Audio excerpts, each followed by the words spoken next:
प्रकृति दाउरे चाषी हताश हो पड़ी।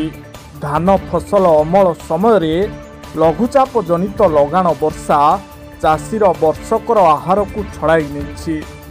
ऋण नहीं धार करज करी चाषपाई चाषी नयांत हो पड़ा बेले एबे क्षति भरणा सरकारी सहायता को अपेक्षा करिछि चाषी। सेपटे राज्य सरकार राजस्व और कृषि विभाग मिलित भावे क्षयक्षति आकलन करुछंती। मात्र क्षतिग्रस्त चाषी दुर्दशा बढ़ी चली।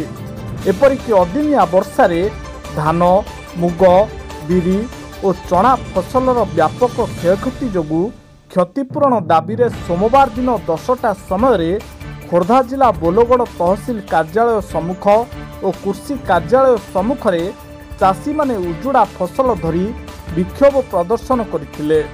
बोलगड़ ब्लॉक मिलित चाषी संगठन वरिष्ठ कृषक नेता रवींद्र कुमार परिडांको आवाहकत्व बोलगड़ उन्नयन परिषद सभापति गोपीनाथ खड़ांग, समवायविद ललाट किशोर सिंह, फकीर मोहन फतेह सिंह, रामचंद्र माथा, नकुल राउतराय, आरिफुद्दीन खां समेत शताधिक चाषी गजा और क्षति होइथिबा धान कलई धरी आंदोलन रे सामिल होई मुख्यमंत्री उद्देश्य स्थानीय तहसीलदार और कृषि अधिकारी को दाबीपत्र प्रदान करथिले।